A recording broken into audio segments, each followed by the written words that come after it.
जमीन पर पटक देता है और उसके बाद भी वो लड़की पिता के काबू में नहीं आ रही थी। पिता उसे संभाल नहीं पा रहा था। तभी दौड़कर उसका भाई आता है और उसके भाई ने उसके दोनों पैरों को पकड़ लिया, लेकिन उसके बाद भी लड़की को ये दोनों लोग संभाल नहीं पा रहे थे। तो वहीं पर खड़ी नानी ने उस लड़की के दोनों हाथों को पकड़ लिया। उसके बाद उसके खुद के पिता ने चाकू निकाला और उसी के प्राइवेट पार्ट पर ऐसे बेरहमी से वार किए कि खून की पिचकारियां निकलने लगी। वहीं पर खड़ी माँ के चेहरे पर खून की पिचकारियां पड़ रही थी। खून पानी की तरह बह रहा था और पिता ताबड़तोड़ हमले अपनी ही बेटी की प्राइवेट पार्ट पर कर रहा था। पिता ने थोड़ी देर प्राइवेट पार्ट पर वार किया और उसके बाद उसको बोरे में भरकर और खेतों में फेंक दिया।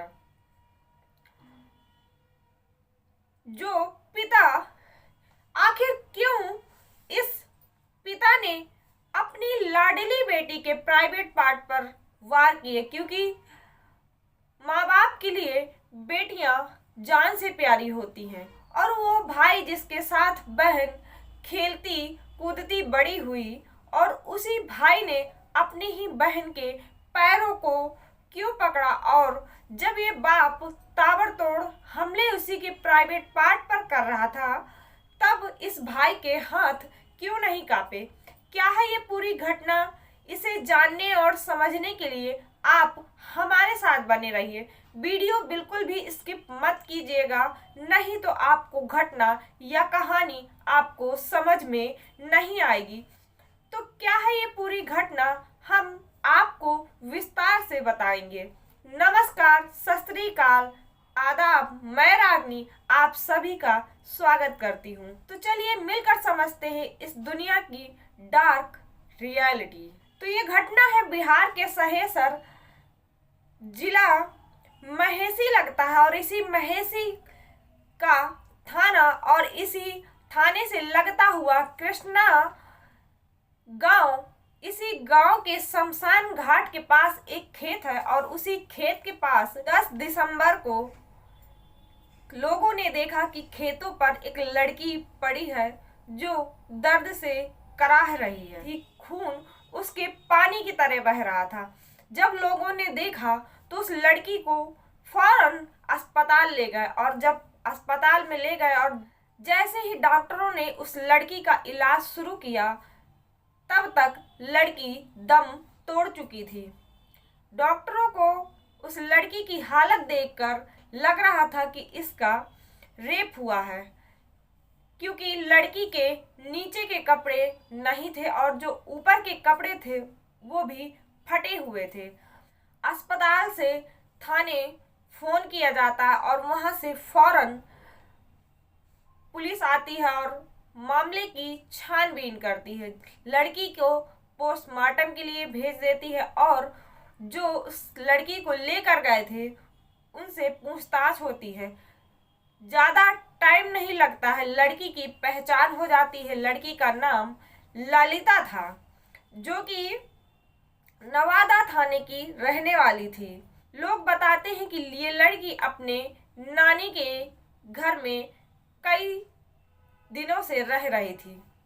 अब लड़की की नानी को खबर पहुंचाई जाती है। लड़की की नानी थाने पहुंचती है, उससे पूछताछ होती है तो नानी बताती है कि ये जो कि मेरी नातिन है, मेरी बेटी की लड़की है और मैं इसे अपने पास रखी थी, ये काफ़ी दिनों से मेरे पास रह रही है। तो पुलिस वालों ने नानी से पूछा कि क्या इसके साथ कुछ ऐसा हुआ है जो आपको पता हो, या किसी ने इसको मारा है, या आपने इसका रेप होते हुए या कोई, या ये लड़की किसी के संपर्क में थी, उसकी जानकारी अगर आपको हो तो हमें दे दीजिए। लेकिन नानी ने साफ इनकार कर दिया कि मुझे इसके बारे में कोई जानकारी नहीं है। पुलिस वाले अपनी जांच पड़ताल में लग गए और वो जहां पर घटना स्थल पर पहुंचे जहां पर लड़की की बॉडी मिली थी। वहां पर छानबीन करने लगे और वहां पर खोजी डॉग भी अपने साथ ले गए थे। जब खोजी डॉग ने उसका ब्लड की स्मेल ली और उसके बाद वो बार बार नानी के घर के बाहर जाकर भौंकने लगे। पुलिस वालों को कुछ डाउट हुआ और जब नानी के घर में अंदर जाकर देखा तो वहां पर कई जगह पर पुलिस वालों को खून के धब्बे मिले। अब नानी को हिरासत में ले लिया जाता है और उससे कड़ी पूछताछ होती है। पूछताछ के बाद नानी ने बताया कि ये जो मेरी नातिन थी उसके पिता ने ये सब किया और पिता का नाम है बुचना शर्मा, माँ का नाम उर्मिला। अब इन माँ बाप को उठाया जाता है। माँ बाप को जब उठाया गया तो माँ बाप ने एक नई कहानी का खुलासा किया। माँ बाप ने बताया कि ये मेरी छोटी बेटी है, इससे बड़ा एक भाई है जो कि 17-18 साल का है। इस लड़की की ललिता की उम्र 21 साल थी और इससे एक बड़ी बहन है जिसकी शादी हो चुकी थी। माँ बाप ने बताया कि हमारी बड़ी बेटी प्रेग्नेंट थी, इसलिए हमने ललिता को उसके पास भेज दिया देख रेख के लिए। डिलीवरी के बाद किसी की ज़रूरत रहती है कि कोई देखभाल करे, उसके लिए हमने अपनी छोटी बेटी ललिता को अपनी बड़ी बेटी के घर भेज दिया। जब ललिता अपनी बहन के घर गई तो वहाँ पर रहते हुए उसे अपने जीजा से प्यार हो जाता है। वो अपने जीजा को दिल दे बैठती है और जीजा भी इससे प्यार करने लगता है। एक दिन बड़ी बहन ने ललिता को और इसके जीजा को आपत्तिजनक हालत में देख लिया। उसके बाद माँ बाप को खबर की तो माँ बाप ललिता को अपने घर ले आए। लेकिन बात यहीं पर नहीं थमी। ललिता जो कि अब अपने जीजा के साथ ही रहना चाहती थी और जो जीजा था वो कह रहा था कि मैं ललिता और अपनी पत्नी दोनों को रख लूँगा, लेकिन बड़ी बहन इसके लिए राजी नहीं थी। वो कैसे राजी होती? अपने पति को किसी के साथ बांटना उसके लिए आसान नहीं था, इसलिए वो इस रिश्ते के लिए राजी नहीं हुई और माँ बाप भी राजी नहीं थे। लेकिन ललिता ने किसी की नहीं सुनी और वो अपने जीजा के साथ ही जाकर रहने लगी। जीजा ललिता को लेकर एक अलग घर में रहने लगा और उसकी पत्नी अलग रहने लगी। एक महीने बाद जीजा को किसी काम से बाहर जाना था तो उसने कहा कि ललिता तुम अपनी नानी के पास कुछ दिनों के लिए चली जाओ। ललिता नानी के पास आ गई और वहीं पर रहने लगी। अब माँ बाप जो कि ललिता से परेशान थे क्योंकि उनकी बड़ी बेटी का घर उजड़ रहा था, बड़ी बेटी भी परेशान थी, इसलिए कोई रास्ता तो निकालना ही था। इसलिए जब ललिता नानी के घर रहने आई तो इन्होंने एक रास्ता सोचा। नानी अपनी बेटी और दामाद के घर मिलने गई और उनसे सलाह मशवरा किया कि अब आगे ललिता का क्या किया जाए, क्योंकि वो समझाने से समझ नहीं रही थी। अब नानी और दामाद और बेटी ने और उसके खुद के भाई ने, इन चारों लोगों ने ये फैसला किया कि ललिता को अब इस दुनिया से ही हटा देते हैं तो सारा मामला ही खत्म हो जाएगा। नानी और सारे लोगों ने जब ये फैसला कर लिया तो नानी घर वापस आ गई।